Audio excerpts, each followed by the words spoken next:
Take a trip with us to Nilbog.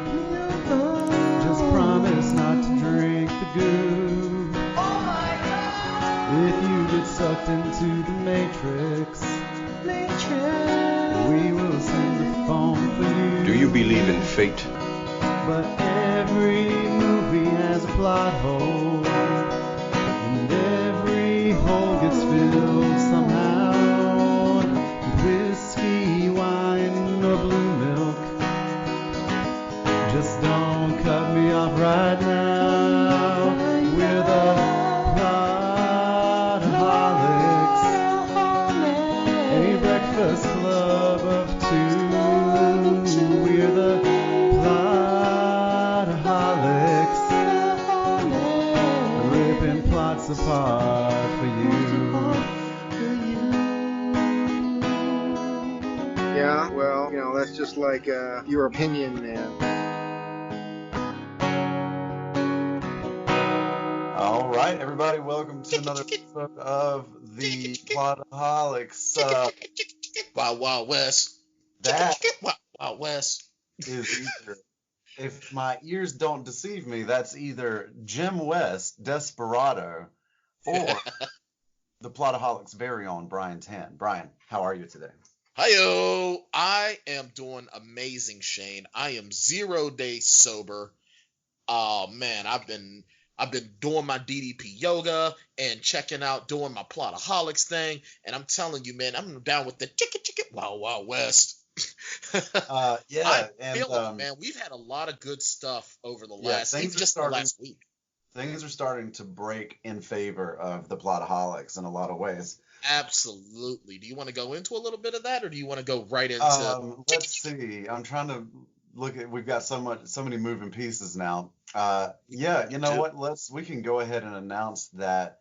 Let's talk about. Let's talk a little bit about our October programming. Oh my God, Shane! Our October programming is it's on fire. First and foremost, I want to thank everyone that took the time to vote for our October Viewers' Choice Halloween. And our first week, oh my goodness, it killed, Shane. And we already announced the winner this past Tuesday. Yeah. So our October 7th film then is going to be a split Evil Dead podcast, actually, where we look at the original Evil Dead and the remake, the 2013 remake. Which I'm very excited for, because now, Shane, you and I have had the discussion about remakes, and we're sort of a take it as it comes mentality when it comes to remakes. However, and I will say this, freaking the remake of Evil Dead is definitely worth watching. If you're squeamish, you might want to just let us handle this. Yeah, so I'm excited about that, and so essentially, if you haven't been keeping up with us on the live show, the first 3 weeks of October, the first 3 Mondays, those films are being chosen by listeners, and so the first week was a demon / ghost / haunting sort of theme, and the Evil Dead, or Evil Dead, I should say, won that round, and we are currently in the middle of, and whenever this airs, we'll still be in the middle of it, the second week, the October 14th film. And currently, Brian, do you want to hear who's up? Yeah, absolutely. Please lay it on me. I am pumped. Currently tied for last place with 0% of the vote is Near Dark and Queen of the Damned. Oh man, see, Near Dark does not get the respect that it deserves in the vampire film genre, and that's I've never really seen sad. that one. And I'm so what we're doing in the Wilson Winfrey household during Halloween is that we are, well, actually, even starting this past week, we're working our way through these lists that we made for people to vote on, and we're watching all the losers. As well as the winners, but we're also working our way through. We're just working our way through the whole list. Gotcha. It's a pretty good list, man. It really is. For the kind of people that like to get out to, if you like to watch a bunch of horror movies during October, then this is a good list to follow along with. Absolutely, because I mean, I'll tell you something right now, man. Near Dark came out about the same time as one of the other films on this list, and it actually has the younger brother of the lead of the Lost Boys as one of the 4 antagonists. Yeah. I'm talking about young Joshua Miller, who plays Homer in Near Dark. Near Dark it's up there as one of my favorite films. It's an amazing, because it stars Adrian Pasdar, and that's General Talbot, who was he did his run of Agents of S.H.I.E.L.D. as General Talbot. He is also Nathan Petrelli in Heroes, and this was actually among his first films. He plays young Caleb.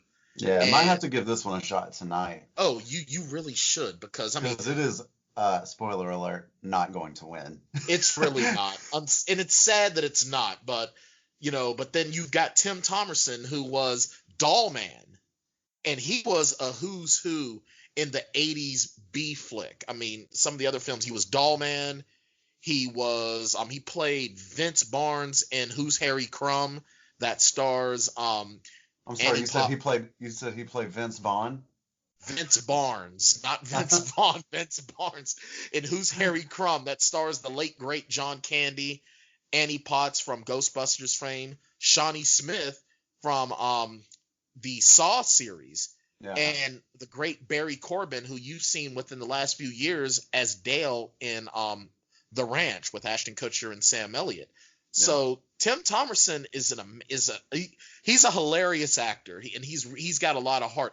He reminds me a lot of, he's like the rich man's the guy who played the dad in Troll 2. Oh, right. He's the rich man's version of him.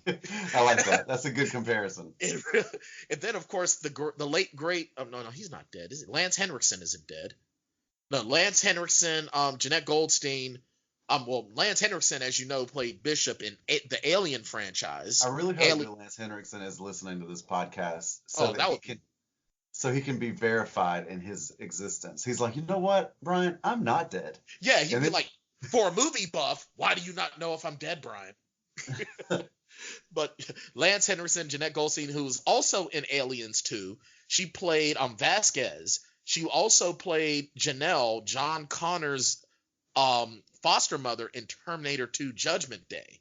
And then Joshua Miller as Homer. And then the late, great Bill Paxton, who was also in Aliens with Lance Henriksen and Jeanette Goldstein as Saren. Oh, my goodness. This is such an amazing film. And it's sad that it's not going to make it, but I think you all in the Wilson household will enjoy this one very, very much. Yeah, we might give it a shot tonight. Now, in third place, currently, we have the 2 most handsomest vampires, Interview with the Vampire. Oh, man. You want to talk about beautiful men. Tom Cruise and Brad Pitt. Really when they're at their cruisiest and pittiest. Oh, absolutely. Well, Brad Pitt, who would believe that Brad Pitt is 55? Brad Pitt looks like he just turned 40. And Tom Cruise is getting ready to be Maverick all over again in Danger Zone. You know what? Maybe these 2 guys are actual vampires. I think Brad Pitt, Tom Cruise, Keanu Reeves are their own cabal of unaging vampires. Is Interview with the Vampire a documentary? I think it might be. I think the only of those vampires that have aged is Kirsten Dunst and what the hell's his name? Antonio Banderas, because Antonio Banderas is starting to age a little, but he still looks good. Yeah. So, yeah. Yep. So in second place, you have what I consider the dark horse of this whole tournament, is hanging in there with 19% of the vote, 30 Days of Night. Now, this was a film, Shane, that I happened to watch when it came on Hulu for the first time about 4 or 5 years ago. Right. Now, Josh Hartnett, I kind of had a love-hate relationship with the first time I saw it. This feels like, to my memory, this feels like the last time I saw him in anything major. Yeah, well, he was in, what was it, Carnival? That HBO show Carnival. Right. Yeah, this is the last time I saw him on the big screen, though. Yeah, because I think he really just got sick of Hollywood. Uh-huh. And this was a film that really for me, another movie that I really enjoy is Mystery Alaska. This is Mystery Alaska with vampires, 30 Right. Days of Night. And of this film, if for those of you who don't know, there is a time there, I can't remember exactly where it is, in a section of Alaska where it is perpetual night in this region. And a group of feral vampires shows up to hunt. And it's a fun film. It's an interesting film. And this is another film that I believe it's based off of a comic. And I think you're right. And also, what's interesting about the vampires in 30 Days of Night is that when you hold them up next to, especially like Interview with the Vampire, they are so much more animalistic. Yeah, they're very, very feral. They're like the base instinct. Just hunt, kill. They're not there to romance you. Yeah, they don't care about. And they show up in this town, which is like an all-you-can-eat buffet. Like, they don't have to worry about it closing. This is the 24-hour diner of vampire hunt. Oh, exactly. It's like there's nothing to worry about at all. It's an isolated town. It's completely isolated. There's no church coming to fight them off, and there's no sunlight to worry about. There's no James Woods and Daniel Baldwin coming to save them. Right. And that was another film. That was another film that sadly missed the cut. Was John Carpenter's Vampires. And I think another one that missed the cut for me that surprised me, and I don't even know if we mentioned it when we were talking about it, but that was From Dusk Till Dawn. Yeah, From Dusk Till Dawn that's definitely a sad omission, but we can't have everything there, unfortunately. That's right. You can't have your cake and eat it too. No, you can't. Those two movies sadly got them. You know what? Maybe next Halloween. Yeah, that's right. But Brian, right now leading the pack, and what I consider the favorite in this round of voting is the Lost Boys. They are leading now with 69% of the votes. They have 69. The Lost Boys has almost as many votes this week as the entire first week of voting. Wow. Thank you to everyone that is voting, by the way. Yeah. This one we've got more participation this week, and almost all of it is going to the Lost Boys. And what's amazing, this 1987 gem with Joel Schumacher gem. Joel Schumacher before he helped destroy Batman. Yeah, you're never living that down, Joel. Stars Jason Patrick, the older brother of Joshua Miller, who plays Homer in Near Dark. The Coreys, Corey Feldman and Corey Haim, rest in peace. Kiefer Sutherland. Oh my goodness. Edward Herrmann, rest in peace. Who you would also know as Richard Gilmore in Gilmore Girls. He actually played the father of the character Tobias Beecher in HBO's Oz. And Edward Herrmann also played Goldie Hawn's husband in Overboard. So Edward Herrmann, who has some chops. Kiefer Sutherland, Billy Wirth. And you want to hear something interesting about Billy Wirth, Shane? Please. Do you remember the show American Gladiators? Yes. Billy Wirth, who plays Dwayne, the most quiet of the four titular characters, was in the first season of American Gladiators. And what's hilarious is that there is one gladiator that I remember from American Gladiators. It's a brother known as Gemini. Uh-huh. Now, a lot of the other gladiators, these guys are like beach-bodied, Venice Beach workout guys. Right. They're ripped. Gemini wasn't the biggest gladiator. Like he wasn't like out of shape, but he had his muscle tone, but he wasn't as ripped as the other gladiators. But he was the one that everybody feared because he had that look that said, "I will kill you." Yeah. Billy Wirth actually picked a fight with Gemini. So Billy Wirth forever gets love in my book because he fought Gemini. Absolutely. Yeah, no, that's big. Also, Brian, American Gladiators collection just put on Hulu recently. Did it really? The original? I did not know that. Oh my God. baby, we are binging American Gladiators. Woo! Yeah. Yeah, I'm pretty excited. I saw that this week. So yeah, OG. I don't think it's the full series, but a handful of episodes Hey, there put up on Hulu. I'll take what I can get because I remember as a kid watching it on the USA Network in Uh-huh. syndication with Mike Adamle and Larry Zonka. Oh Yep. God, I'm pumped.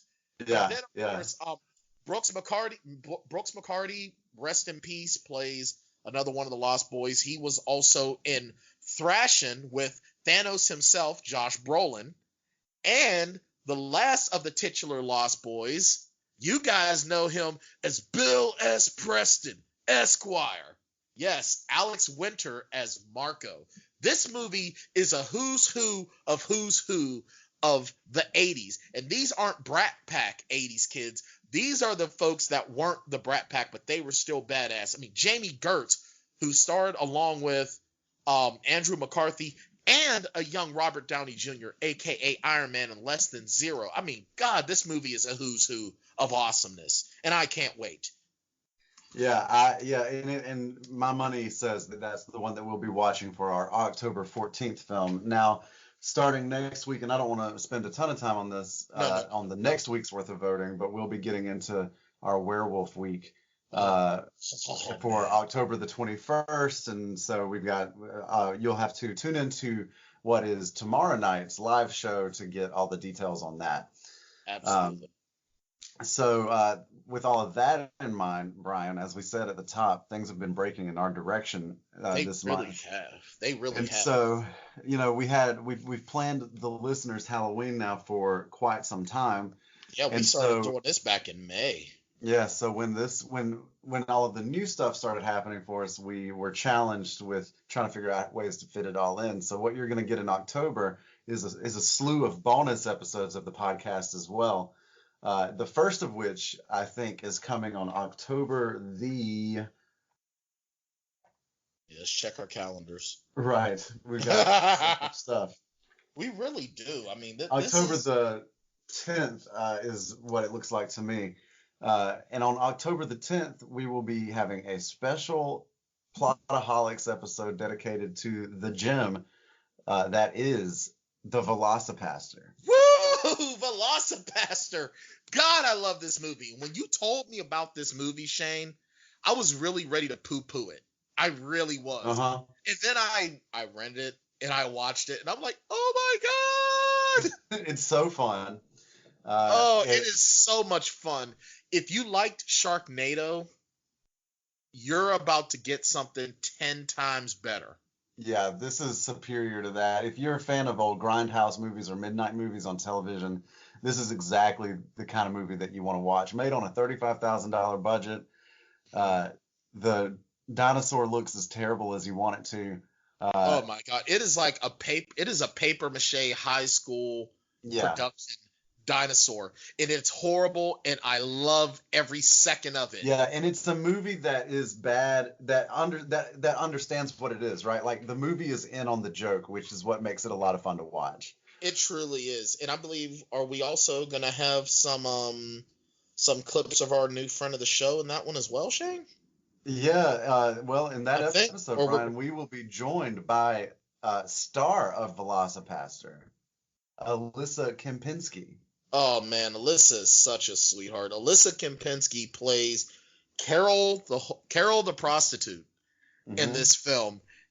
And I'll tell you something right now. When you watch this movie, focus on her because you can tell she's putting in her best and having the time of her life. Yeah. And we had an amazing discussion with her.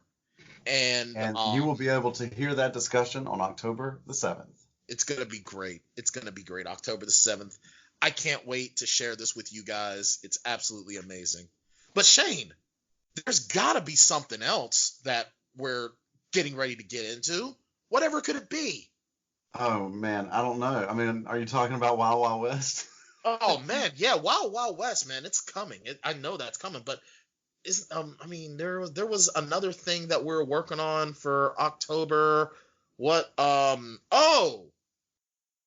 film that is another awesome independent release. Well, we've got two awesome independents coming up in October, other than Velocipaster, and we're going to look at the film Groupers as well as Butterfly Kisses. Absolutely. These two films were so great. I've watched them both. Groupers is a film, and we'll talk more about that coming up the closer we get to the air date. But, oh man, this is a great movie. I didn't see where it was going, and I'm happy with it. And as far as Butterfly Kisses, Shane, I told you this before. I'm usually not a big fan of found footage films. Yeah. But Butterfly Kisses, I am down like a clown Charlie Brown. Yeah, and what's great about Butterfly Kisses is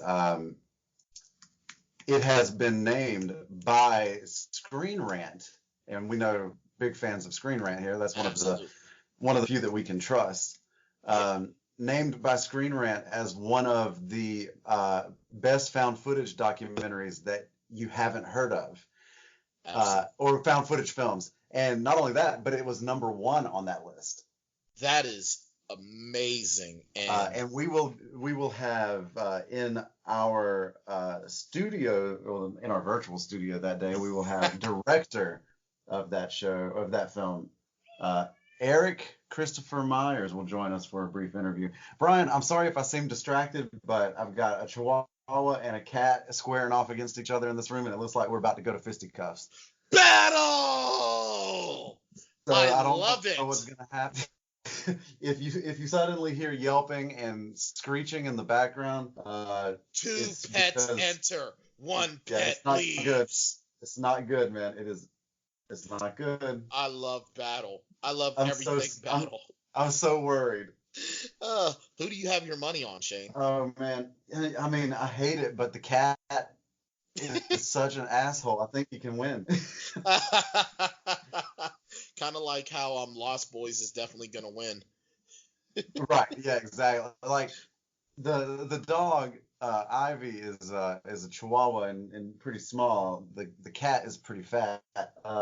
And the Chihuahua is scarred by this cat. Like, because the cat maliciously stalks the dog. Around the apartment. Like if the dog had, like, the cat will hear the dog eating, and then the cat will go hide behind the corner that the dog will walk around when she's done eating, and just be there. And like, so if now I'm in between them, they've retreated to their corners for now. So, Referee Wilson. We have managed to crisis averted evade some crisis. Yeah.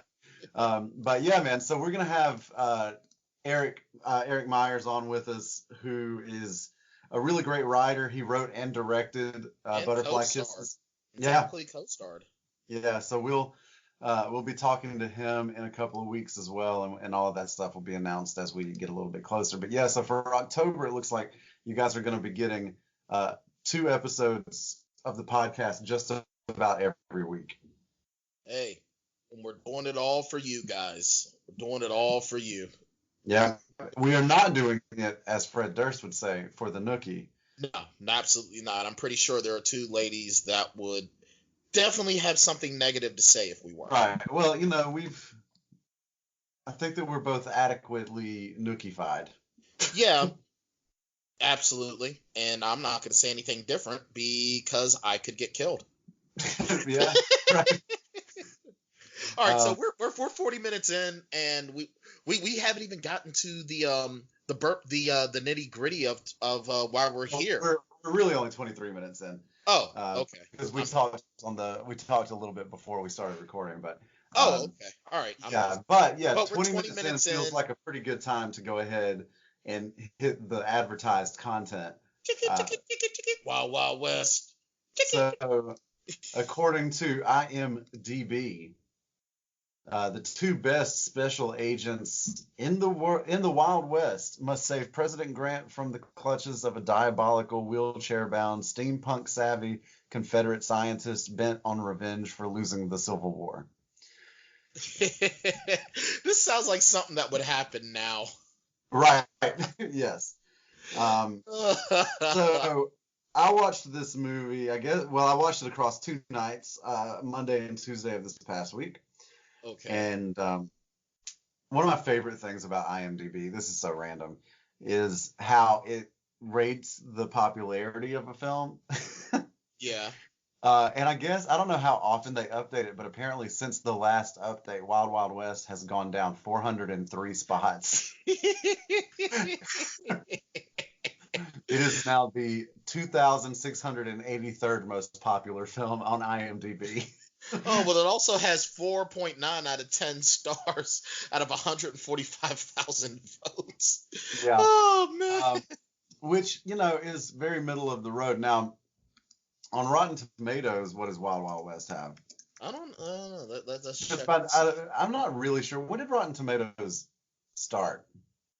17% on Rotten Tomatoes. All right. Let me see. When was Rotten Tomatoes created? Because this is one of those... August 12th, 1998. 98, yeah. So Rotten Tomatoes has been, like, Wild Wild West was released in 99, so it's been around since then. But, it's because Rotten Tomatoes is a review aggregate site.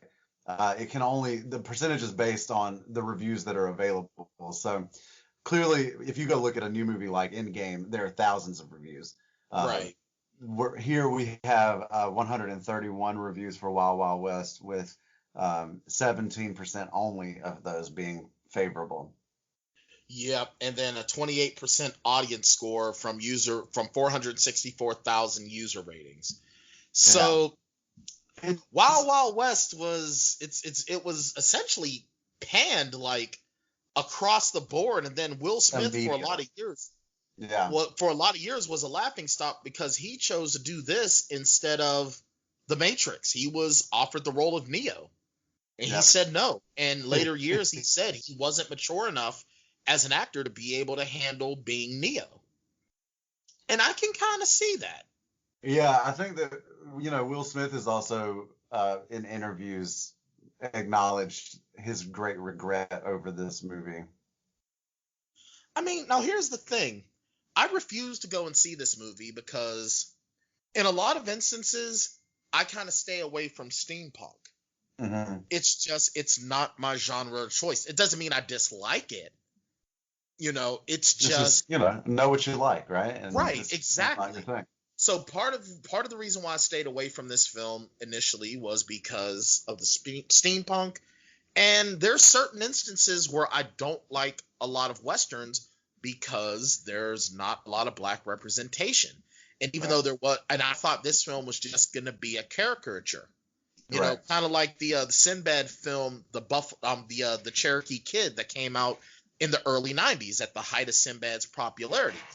It was kind of a caricature, but kind of not, because it did have real characters like Ernie Hudson played Nat Love, who was one of the most famous of the black cowboys in the Old West. Now, when I thought of like westerns and black representation, the Mario Van Peebles film Posse is the main one that I look to. It's also one of the only ones. So I kind of wanted to stay away from Wild Wild West when it first came out because Will Smith and Kevin Klein, who I do love, I think Kevin Klein is an amazing actor, but I thought it was just going to be some simple caricature. So I stayed away from it for a lot of years. And then when I did watch it years before we decided to do this episode, I hated it. Yeah. I absolutely hated it. But now I'm a little bit older, I'm a little bit wiser, and I'm a little bit more tolerant. And you know what? I like this a hell of a lot more than I like Bad Boys. Yeah, I agree for some reason. It was less of a chore. It was less of a chore to watch this movie than it was to watch Bad Boys. Oh my God, Bad Boys is like, you know what? Watch this, or you're gonna be the next Human Centipede. Right. It was watching Wild Wild West at this time. It is not a good movie, but no, it has enough of that Will Smith charm, and it has like Kenneth Branagh, I think, does a nice job, and like you said, Kevin Klein is good enough. The characters for me, and this is something that we'll get into in much more detail, I'm sure. The movie doesn't really have any heart, and the characters don't ever have don't have a lot of depth. Everything what you see is what you get in this movie. Everything is very surface. Very true. Very, very true. I mean, Emmett Walsh, who, he's a character actor, and he helps a lot. They even pull Bei Ling into this, and she was only there for like a few minutes. Salma Hayek, like, I could have so done without her in this movie. She had no real purpose. Now, if you want to put somebody like Salma Hayek in your movie, like, write her a part that's worth a shit, like, right. Give her something to do. But she was just there for the guys to argue over. Yeah, and she was there to sell more tickets because she was hot. Right, exactly. Like, honestly, this film is a much worse film without its three main leads: Will Smith, Kevin Klein, and Kenneth Branagh. Yeah. This movie falls apart. This movie is not even made without these three, in my opinion. Right. Yeah, absolutely. Now, the premise here that Loveless is going to take over the United States because he's kidnapped all of the top scientists in the world and he's created a giant metal spider. Yes, he's used them to create this giant spider because his whole plan is he wants revenge. He wants President Ulysses S. Grant, played in a dual role by Kevin Klein, right, to sign over the U.S. And then he's created these actually very innovative weapons, a tank and, of course, this giant spider and has basically taken the gold from Spain, Mexico, and France, and the UK, England, to basically take America back. And right, but he's also gonna divvy out parts of the country back, like the 13 colonies are gonna go back to England. Yeah, the 13 colonies go back to England. France gets its, Louisiana, everything it owned around in the South back. Spain gets back, I believe, Florida and some of those areas. Mexico, and then Mexico gets back, the Southwest. So did Loveless just want the desert? Like, what part of the country was he taking? Was it the West Coast? I'm not 100% sure. That was very Lex Luthor-esque. It was like, all right, so what are you gonna go with? But then again, but also he talked so long about his plan that, like, this movie does reek of just exposition dump.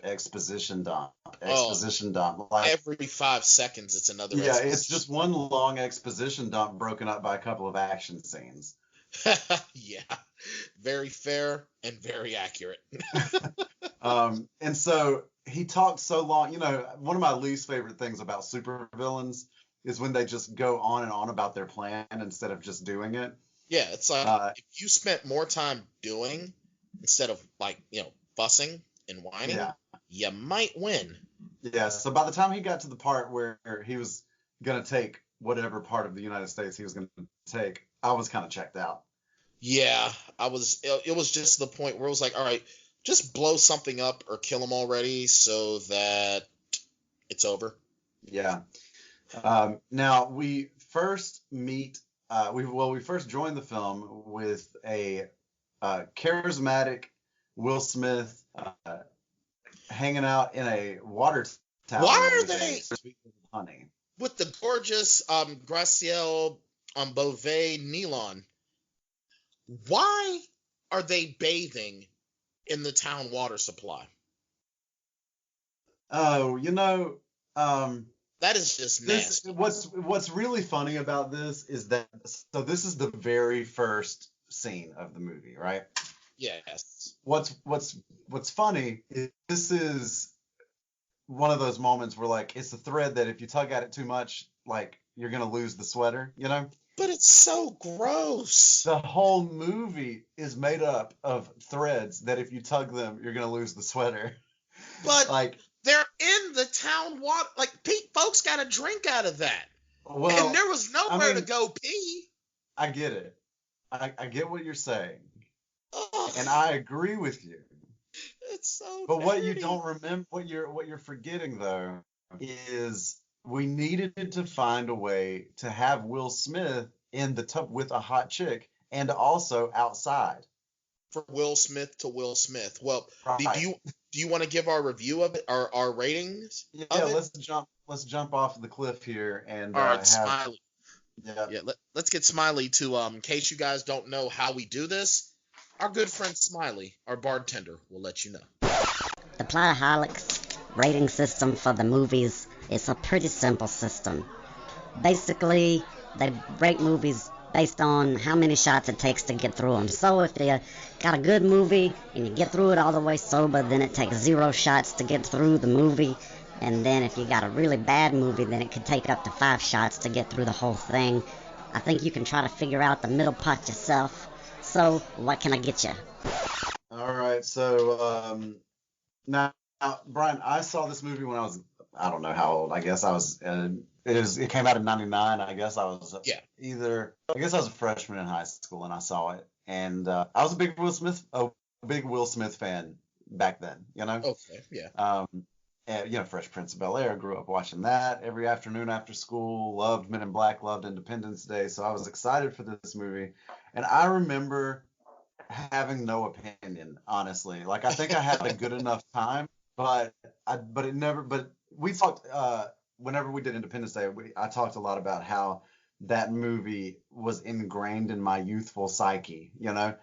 And this movie is just not there at all. Like, I remember going to see it, but I don't remember anything about it or the feelings that I had afterward. When I watched the movie this time around, I was pleasantly surprised because we've already noted how it's been just shit canned by everybody, and so I was expecting epic level bad, but Right. it wasn't epic level bad. But it is so obviously a product of the time that it was made as well. There's a lot of stuff going on here that I don't know a studio would greenlight today. But we can talk about that in a bit if you want to. But I had a good enough time, but it wasn't great. I think I put it at a 4 shot. I think I put it at a 4 shot. Fair enough. And I agree with you. This movie just it never resonated with me. Like this last time around, the only reason why I sort of held on to it was for the show. But I mean, this is a very forgettable movie. Yeah. Although for a cinephile, you can also kind of look at this film as kind of a jumping off to Will Smith becoming the Will Smith that we know of now. Because he grew a lot in this film since he had been in Men in Black. Right. So I think this was one of those jumping off points where, the trampoline dipped very far below the surface, but he was able to jump free. He was able to free Willy that shit. Yeah, I agree with that for sure. And in his performance, man, like, the dude still has so much charisma that he carries every scene that he's in. Absolutely. My problem with this movie is really not with the cast at all. It's the writing. It's a lot of the writing, the pacing, the pacing is terrible. Also, it's a tough sell for me when both of your protagonists are fighting each other and the world. It gets old. It gets very old. These guys are supposed to be on the same side. They're supposed to be fighting for fighting for the country, and it's just like, let's argue over the fact that you're smart and you're a little bit smarter than me, or you just do things. I mean, it you're works. Tougher than me. Whatever, right? It works because it's Kevin Klein and Will Smith. They actually have some amazing chemistry in this film. Yeah, they do. That's actually one of the top selling points of this movie for me, is that chemistry. So for me, I'm gonna give this a very middle of the road 3 shots. Yeah. And if Kevin Klein and Will Smith don't have that charisma, this is easily a 4-shot film.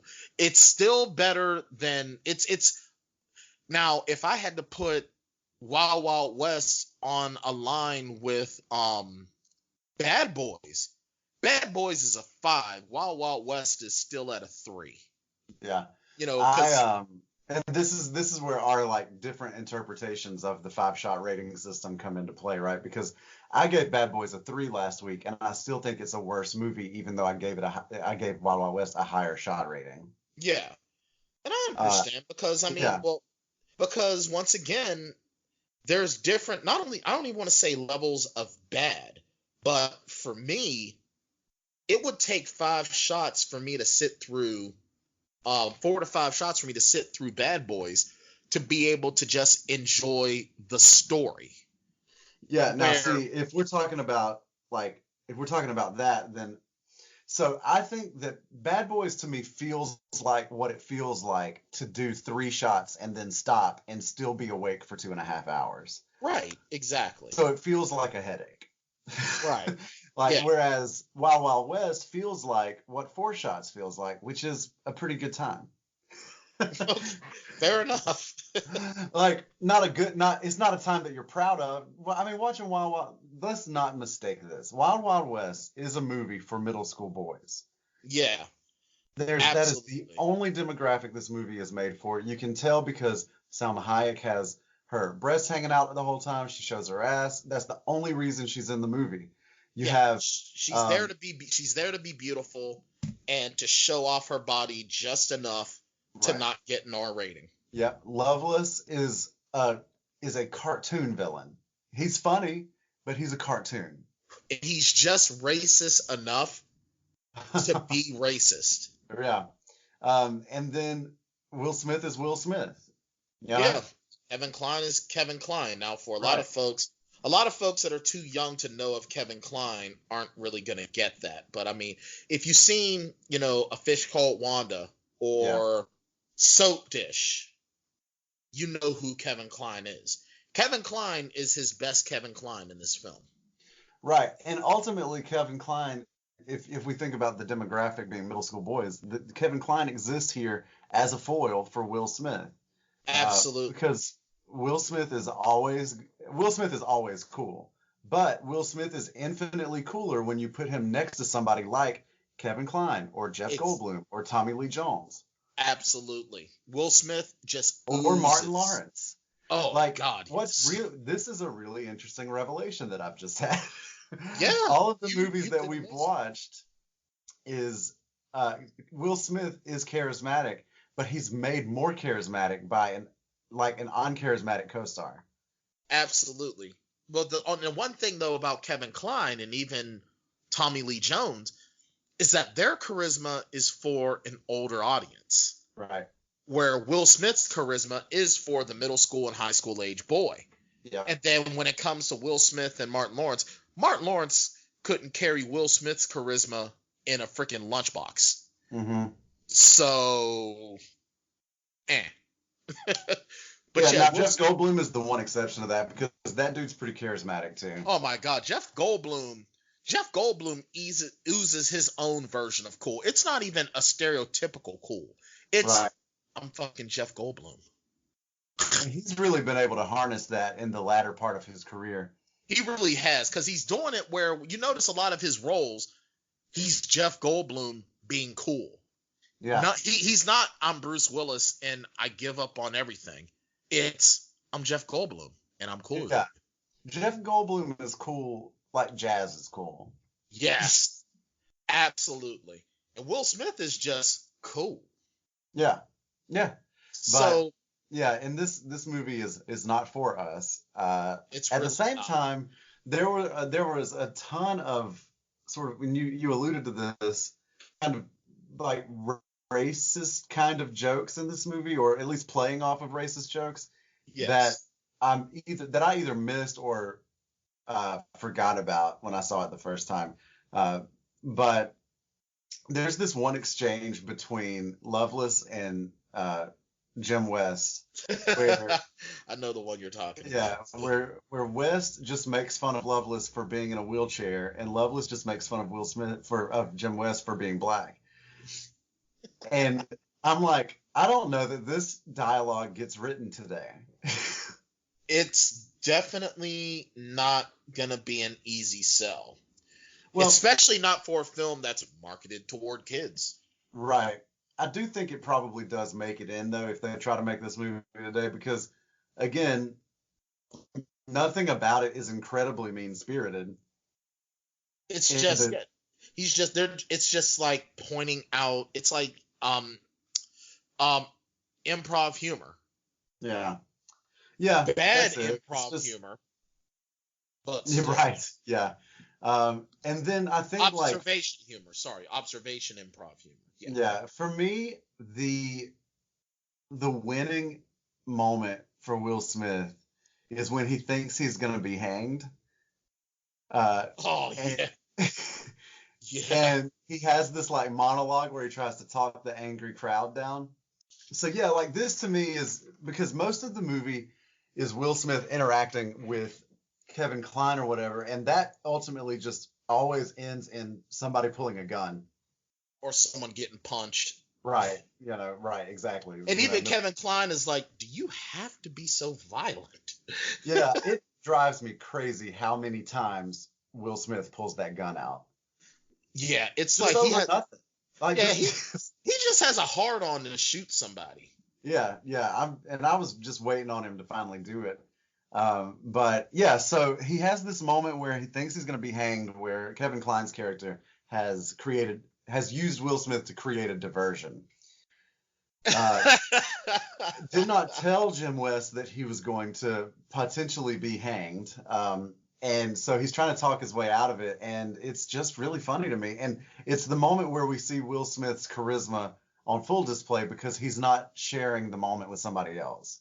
Right, and it's very good. And what's funny is the reason why Will Smith is in this situation is because of a misunderstanding that he has from one of because now Kevin Kline's character, Artimus Gordon, he's an inventor and a master of disguise. Yeah.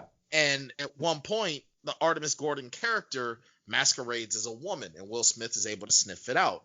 So when they're in this next position, Will Smith thinks that Artimus Gordon is a woman, but it's an actual real woman, and he actually grabs her breasts. Now, keep in mind, real history, if a black guy would have grabbed the white woman's breast back in those days, they wouldn't have even talked about it. Right. It just would have happened. Yeah. But it's done for comedic purposes and, all of this and that. And you're right. Will Smith he brings out the Will Smith charisma.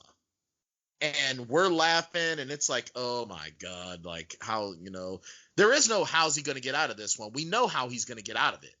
It's just, we're sitting there just kind of enjoying how he's doing it. The only other guy that I can think of, and you can throw some other names at me, that can do this kind of just rambling, stalling kind of distraction thing like Will Smith does here is Ben Stiller. When Ben Stiller gets like wound up and starts just talking, like he's so funny to me, and that's what Will Smith is channeling here. It's just he's just talking because it seems like as long as he's talking, they won't hang me. Right. As long as I just keep running my mouth, I just keep. And you're right. I think Ben Stiller does an amazing job at this. William H. Macy in Shameless does this a lot. Chris Tucker does this a lot in the Rush Hour films. Mm-hmm. And Yeah. And Eddie Murphy really does this a lot in a lot of his movies, where he's just talking over people to get himself out of stuff. As a matter of fact, Right. I was thinking about this particular scene in The Nutty Professor when he's sitting there he's talking to Jada Pinkett, aka Mrs. Will Smith, and security, he's trying to explain to her, and then the security guard comes in and he just starts talking over her and the security guard, and the security guard is so confused that he's just like, all right. and and it just helps him along. So it's almost like it's like a technique of a charismatic leading man that is just able to talk. Yeah, and I wonder sometimes when you've got somebody like that, if you don't just give them a few talking points and just let them talk, Right. And kind of improvise their way through it, because it's one of the few moments in the film that feels actually like Will Smith is just talking instead of reciting lines. Right. Absolutely. There's a tone to that speech that he gives that feels more natural. A lot of the dialogue in this movie is very stilted. It really is. But there are a few moments in there where it feels like the characters are allowed, or the actors are allowed, to just kind of riff with each other, and it feels a little more natural. Absolutely. And a lot of it is, you see that in the scene where James West and Artimus Gordon are talking about his disguise as a woman. He's got buckwheat in a breast, and it's like, Right. yeah, that's all. Now try this. And they're kind of doing it, and they're kind of riffing, and then Artemis goes to take a note, and Will Smith once again got to pull a gun. Right. And it ruins the scene. Yeah. But yeah, there's so many breast jokes in this movie. God, this movie is definitely made for the prepubescent and the pubescence. Yeah. I mean, oh my God, oh geez, it's just it reaches so one juvenile. of those movies that, yeah, it's like the writing sometimes feels like a wink and a nod to parents, because like middle school kids aren't going to know the nuances of like the Confederacy, and like some of these racial jokes and things like that are going to go over their heads. But it's like how they like to say that movies like Shrek were made for parents, but like, they were made for kids, but parents will enjoy it too because the humor will kind of go over the kid's head. Right. Wild Wild West is like they tried to do that and it didn't work. Oh yeah. This movie is. No, go ahead. Their jokes just don't land. They really don't. They fall flat in a lot of ways. Yeah, but and it gets to a point where the best moments. Yeah, but the best moments are when Will Smith is allowed to Will Smith. Right, and I feel like this is just a movie that, once again, I'm saying that I had a little bit more fun with it this time around. Right. I enjoy it more than Bad Boys, and you said it best at the top, this is not a good movie. It really isn't. This is the weakest of Will Smith's films to date. Because, I mean, even Hancock, with all of its problems, has better pacing, better writing, better jokes, better everything than this movie. And Hancock, in a lot of ways, kind of feels like Hancock, to me, almost tries to fix what they did wrong with Wild Wild West, if that makes sense. It's like Will Smith is still able to be cool, but he's surly, and then when he is finally cool Will Smith, he's fun, but he's able to take the writing and just make it better with a performance. So it's almost like I said, Hancock, while it didn't get as much praise as I feel it should have, it's like an apology for Wild Wild West in that way. Yeah, I agree with that. I feel like Hancock was much better than its reception. And like, this movie got so much press. It got so much TV exposure, even early internet exposure. It got a lot, and it just it falls flat. A lot of the pacing is, I mean, the one thing that I did like, I liked a lot of the music because it made it feel like a Western. Right. The opening credits were beautifully done. I completely agree. And you're watching a Western, and it feels like old Gunsmoke or Wild Wild West, the original Wild Wild West television show. And it feels good, and the music is great, and then things start happening, and it's like, yeah. And I felt like, when I was a kid, I did not have the like genre knowledge to really know what I was looking at, because it's clearly a steampunk situation, and I don't know of a ton of steampunk based in America, but regardless, it is clearly meant to be steampunk, but also I don't know if it's meant to be steampunk because it feels like steampunk by somebody that doesn't know what steampunk really is. Yeah, and that was a point that you made earlier this week when we had our pre-discussion, Okay. and that's still an amazing point by you, because it really does kind of feel like they get they're trying, like, someone explained to them what steampunk was, and then they just took the most simplistic aspect of it and made this movie. Well, it feels like this. This is where that comes from, right? It's like they wanted to make a movie that's, this is how I think the conversation probably went. They're like, okay, we want to do a Wild Wild West reboot, and we want it to feel, we want to do all this technology stuff in it, and we want it to feel like alternative history, right? And we know that technology like this didn't exist. Like, you couldn't have a big spider that shot like fire out of his mouth or whatever. But if we took that technology that did exist back then and we made it into this big robot, that would be kind of cool. And it just happens to be steampunk because that was the technology that they had to work with, right?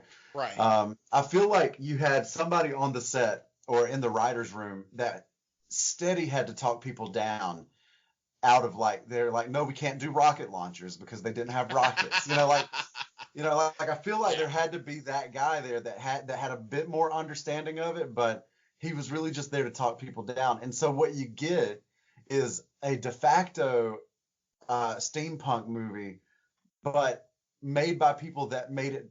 They made a steampunk movie by accident. Right.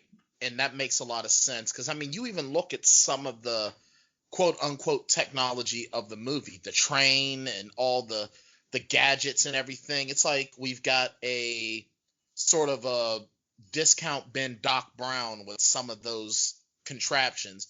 And then even with the character General Bloodbath McGrath, played by Ted Levine, from the first Fast and the Furious fame, with that phone, that big horn where his ear was. Right. And it's just how it's like stitched in, and it takes the premise of, well, he can hear because it's a horn, but then he dips it to dip out all of the pus, and it's just, that was just so nasty. But it's not great. No. And then even with them creating the tank, I still kind of feel like that could be something that they could have done if they had the ingenuity, especially with the technology of the time. But the way it was done, it would have to be manned. Yeah. So yeah, it's like they accidentally made a steampunk movie and still didn't really do it right. But it's like, yeah, but we don't know what we're doing. It's like, you know what? If you want to do steampunk, leave it to the Brits. Yeah. Also, make sure that you research that genre and figure out all the reasons why, it is what it is. Why it works, how it works, and all of that. Because a lot of this stuff, if you really, it's another one of those, like, if you tug on this thread, then the whole thing falls apart. I feel like if you tug on that thread of the technology too much, there's a ton of stuff in this movie that just doesn't work that way. Yeah, you're absolutely right. And this is a movie where you're literally just you're supposed to suspend disbelief to the point where you're just ignorant. It's kind of like when Vince McMahon went on TV to essentially kill kayfabe. For those who don't know, kayfabe is a term used in wrestling that is basically, you're supposed to make the fans believe this is real. The wrestlers really hate each other and blah, blah, blah, blah, blah. Meanwhile, you've got guys who are bitter enemies on TV. They're best friends behind the scenes. Vince McMahon said, we feel that you, the fans, are sick of having your intelligence insulted. Yeah. And really, some of this movie, part of the problem I think with it is that it's insulting a lot of intelligence. It's insulting intelligence. I think so. It's one of those movies that sort of, like, the comedy is just kind of dumb, and it is. It celebrates that sort of thing, and it has the most basic trope: the smart guy versus the brawny guy. Right. It's all just, like I said at the top, it's all just really surface. There's not, even at the end when Salma Hayek's character reveals that she's married to this guy who had been kidnapped, like there's not an emotional payoff there because they haven't done anything to get me invested in any of these people. Yeah, and it's like the argument between, the two leads for Salma Hayek, it's like she's playing them both. And like the whole film, it's obvious she's playing them both to get what she wants. Yeah. And it's just, it falls flat. I mean, this isn't my least favorite film by any stretch of the imagination in this block, but it's definitely nowhere near in the top. I mean, this movie, if it wasn't for Will Smith able to actually perform, it would have been even worse. And this movie could have killed his career if he hadn't have kind of if risen this had to been an his occasion. first movie, it would be over with. Oh, absolutely. It's like, dude, we would have gotten like 12 seasons of The Fresh Prince of Bel-Air and then like a spin-off series and then maybe Ashley goes to college. Yeah. And then maybe, just maybe, we could have gotten another Will Smith film. But he'd be Fresh Prince, DJ Jazzy Jeff, and the Fresh Prince to this day. Yeah. And their music would be exactly the same as it was. Except instead of parents just don't understand, it'd be grandchildren just don't understand. Right. Yeah, exactly. Yes. I worked so hard, paid into my IRA. They don't know that it ain't time to play. Wow. That is my favorite thing you've ever done. Can I tell you a secret? Yeah, please. For about the last 15 minutes of this episode, I've been clicking through every member of the cast, trying to see if any of them were in Friends. Anyone? So far, I haven't come up with anybody that was in Friends. Oh, man. Which is disappointing. That's all right. We can do six degrees of Friends. Salma Hayek was in, what the hell's that movie called? Grown Ups with Adam Sandler. Adam Sandler was dating Monica Geller in The Longest Yard. Boom! Done. Done and done. Oh my God. I mean, there are a ton of people that in this movie that did sitcom work, like Seinfeld and Will and Grace and stuff like that, but none of them so far have been in, the real thing. The problem here is that Will Smith and Salma Hayek are the youngest people in this movie. Yeah. In 1999. And that's just insane. Yeah, because Will Smith was 30 in this film. Yeah. And so they were all like a little older than what you would have gotten if you were on Friends. Absolutely. But with the exception of like Bruce Willis being Rachel's dad. Right. Or what the hell's his name? Tom Selleck being Monica's boyfriend. Hey, have you ever I read this article a long time ago. This is way off topic, but I feel like we pretty much talked about Wild Wild West at this point. So as much as we should. Yeah, there's this an article that so last week we were talking about this world that I envision where everyone that's on TV lives in the same universe. Yeah. So this article pointed out that there's an episode of Friends where the guys talked about watching Die Hard, right? Okay. And so Friends exists in a universe where Die Hard exists, which means that Bruce Willis exists. Right. And then Bruce Willis Rachel's dad, Rachel's father. Like Bruce, Rachel's. No, that's not Rachel's dad. That's the dad of the girl that Ross dates. That's in his class. Rachel dates that guy. Rachel dates Bruce Willis. So the point of the article was that, no one in the Friends pointed out that that girl's dad looked just like Bruce Willis, the guy from Die Hard. And I think that that's really funny. That is hilarious. That is absolutely hilarious. Yeah, he plays Paul Stevens. Yeah, that like this is when Ross is a teacher, and he starts dating. Right, and he's dating the young student. Yeah. Oh man, I'll tell you something about Friends though. Did I tell you about? I heard this this interview with John Henton.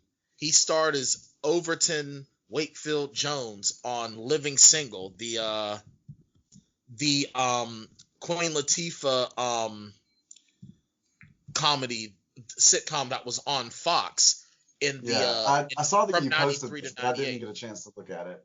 Yeah, where basically they're saying how Friends and Living Single actually went head to head, and Friends was actually the black Living Single, because where in Friends you was had the white Living Single.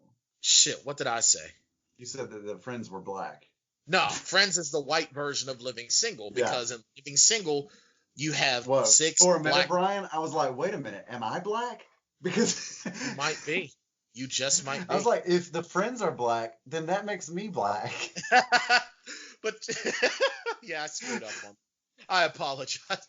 But yeah, Living Single, you had six black professionals: a lawyer, a magazine publisher, editor, and owner, her cousin who is a receptionist, and a fashion buyer. And then you have a stockbroker and a handyman. And so there's six of them that hang out constantly. And they're all young professionals, like living and dating in New York in the 90s. And then what was Friends? Right. How long was Living Single on? 5 years? Yeah, 5 years. August 93 to January 98. What network was it on? Fox. Okay. Which one aired first? Living Single came first. Gotcha. And then Friends came, and then they actually put Living Single, because Living Single used to be on Sundays, and I remember that specifically. And then Living Single moved to go by Fox to go head to head with Friends. Oh, that's a dumb move. Well, for a time they were doing very well. I mean, season 1 they had 9.3 million viewers. Season 2, 8.7. Season 3, 6.5. I've never understood when a network wants to take their property that is exactly like another property and put it head to head with it, because you're just splitting your audience, right? Like you really are. If you're the kind of person that likes Living Single, then you probably will also like. I mean, given it's not 100% overlap probably, but you're just, I don't know, put a reality show against Friends and save Living Single for another night when you can get more of Friends' audience, you know? Absolutely. And I feel that you're absolutely right, that it really does. I think that if Fox would not have tried to put Living Single up against Friends and just let it do its thing and market it the right way, it could have lasted longer. Yeah. Honestly, though, I really enjoyed Living Single, because Living Single had a lot more, and I'm not just saying that because, black kid and, that's what I related to. I'm saying it because Friends was like fun, and they tackled some serious things, but they didn't have to tackle serious things. They were Friends was like Seinfeld with younger people. Right. Where Living Single, they also had to tackle issues to the black community. Yeah. Yeah, I totally get that. You know what show I thought took the Friends model and made it what it could have been all along is that show Happy Endings. I never saw that. Happy Endings was amazing. It was 3 seasons long. It was a single camera sitcom, and it did not have a laugh track. Okay. But you had it, and it was an ABC show, I believe, and it came on in the probably like 2010, somewhere around then. Mm-hmm. but it's still focused on a group of friends, and I am pulling it up here so I can talk more intelligently about it because it's been a minute. But a lot of names that you know from other stuff in this show. You had, let's see, Alicia Cuthbert was in it, Adam Okay. Pally, Damon Wayans Jr. Oh, okay. Yeah, it was a really good cast. And so, and again, it was very much like Friends, except it focused on a guy who was left at the altar. Uh, Oh. and the guy was left at the altar, and so then you have Adam Pally plays a gay guy, but he's not the stereotypical sort of flamboyant gay guy. He's a total dude, like a total dude bro. You have an interracial marriage between Damon Wayans Jr.'s character and Jane, who's played by Eliza Coupe. So it was a really interesting dynamic on the show, and it was really funny, but it had a much more serious tone to it. Right. Oh, that's very interesting. I think it's all on Hulu. You should give it a watch. It's really solid. All right. Yeah, absolutely. I'll give it a go. But it's one of Besides, those shows that got canceled before its time, you know. But there's been some rumbling at ABC about bringing it back with the original cast. well, now Uh, that everyone's getting their own streaming service, why not? yeah, right, exactly. So I would love to see it come back because I thought that it had a lot of stories that it could have still told, you know. Right. And you So, brought up Seinfeld. I think that a show has reached its peak when it can feel like Seinfeld, right? When it can feel like you're just putting these characters in the situation and just right. letting them riff on each other, and it doesn't have to be plot driven. It can all be character driven. And I'll tell you something right, and I think you're absolutely right. And I think that a lot of TV shows try to get to that point. You Yeah, know, I mean, granted, there's some shows that can't do it. Like my favorite show, one of my favorite shows of all time, Supernatural. It's very character driven, but it also needs the plot. The plot and the characters work hand in hand to drive everything. But yeah, there are some episodes where the character drives a lot. Case in point, there was an episode where, and I know this is like so off the rails, it's not even funny, but I am going to bring it back to our film. There was an episode where the entire episode was told from the point of view of the car, the Chevy uh-huh, Impala, which is very well done. I've never seen yeah, a television show or film that shows things from a car's perspective. And that just goes to show with writing that innovative, then you look at something like Wild Wild West, and it's like, you guys could have done so much better. Or better yet, like Shuri said in Infinity War, I'm sure you tried your best. See, I told nice. you I could bring it back. Oh yeah, And get an MCU reference to boot. there you go. Yeah. Hey man, I feel like we've strayed far enough from the center Yeah. for today. I like these episodes where and honestly, if you've stuck through this episode with us, Wild Wild West just does not demand a ton of attention. It's so thin. It It really is. just It's There's paper. just not much to really break apart there because these characters are exactly what you see in the first scene that they're in. You don't get any more development other than that. Yeah. Um, The only and bit so of real development that you get, the only bit of backstory is why Will Smith is going after Bloodbath McGrath and Loveless the way he is. right. That's it. And it's kind of, they waited so long to get to that point that at that point it's like you don't really care. Yeah, isn't there a scene where it's when the tank comes out of the water and After destroys the that little tank, camp?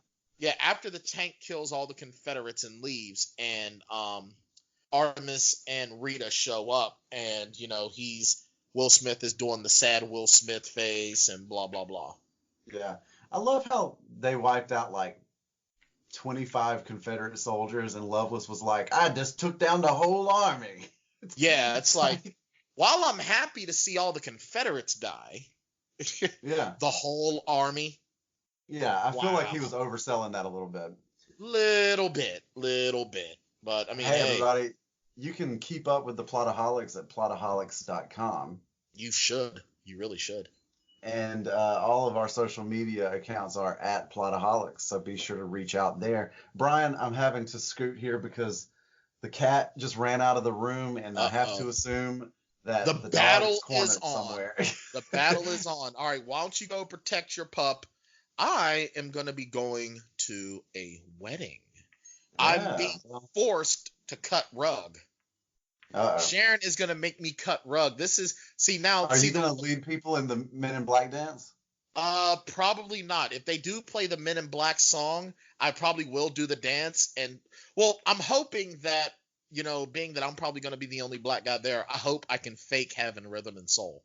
I'm going to try to because everybody's going to be looking to you. They're like, look, Sharon brought one. Do you think that he can teach us how to dance? Sharon brought one of them. Surely he can give us some peace and soul. Right. They're gonna be like, do you think he'll teach me how to do the Tootsie Roll? Maybe he can teach one of the kids how to whip and or nay nay. Right. Yeah. What's funny though is that these are actually my future in-laws, so I can't make I can make fun of them as much as I want, but I can say these are my in-laws. Listen to me tease them. Yeah. Meanwhile, Sharon is just looking at me like, you're such an asshole. That sounded like a worse version of the whip and the nay nay. These are my in-laws. Now watch me tease them. These are my Yes, watch me as I whip and or nay nay. But rarely ever both, because that's how you throw your back out. Yeah, that is true.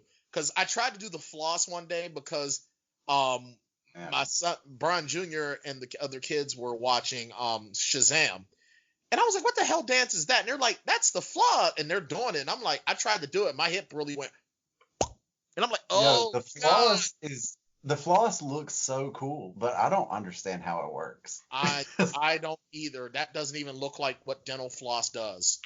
I mean, it just doesn't. No, I mean, the best thing about it is that if that's floss, then they definitely floss and they ass crack. You know what I mean? They really are. Well, what I'm worried about is that somehow the electric slide is going to be brought into the mix. And I'm going to sit my black ass down because I'm going to watch how all the white folk do the electric slide. I want to see how it works. Right. Now, maybe I'll watch some instructional videos. I think isn't the electric slide Friends and the bus stop Living Single? It's more the Living Single because I think it's more the Living Single. Everyone's just like, you know what? We're a bunch of black folks. We're just gonna randomly break into dance. Sort of like how in Clerks 2 that everyone just randomly broke into dance. Right. So I think that's just basically how it's gonna work. Sadly enough, there's gonna be no Rosario Dawson to lead everything. Well, that is fun fact about the electric slide though. It was written about a vibrator. You know what? Now that you say that totally makes sense. Yeah, the electric slide. That is boogie woogie. So does that mean that someone screamed boogie woogie? You know what? That's personal. That's none of my business. That's right. I'm gonna go save my dog. And all right, we will see you guys again real soon. Take care. Take a trip with us to Nilbog. Just promise not to drink the goo. Oh my God! If you get sucked into the Matrix, we will send the phone for you. Do you believe in fate? Sometimes the end game is the perfect place to start. We're in the end game now. And other times you want to pretend the prequels were never a real thing. Let's just pod race to the end. It's working! Every movie has a plot hole, and every hole gets filled somehow. Whiskey, wine, or blue milk. Just don't cut me off right now. We're the Plotaholics, a breakfast club or two. We are the Plotaholics. apart for you. Shane and Brian are an island, two real-life misfit toys, wanting to be a RoboCop. Thank you for your cooperation. Settling for Black Circle boys, and just like Dr. Hammond, extracting amber from wood. And later there's running and A screaming. little too busy asking if we could, and never asking if we should. But every movie has a plot hole, and every hole gets filled somehow with whiskey, wine, or blue milk. Just don't cut me off right now. We're the Plotaholics, a breakfast club of two. We're the Plotaholics, ripping plots apart for you. Yeah, well, that's just like your opinion, man.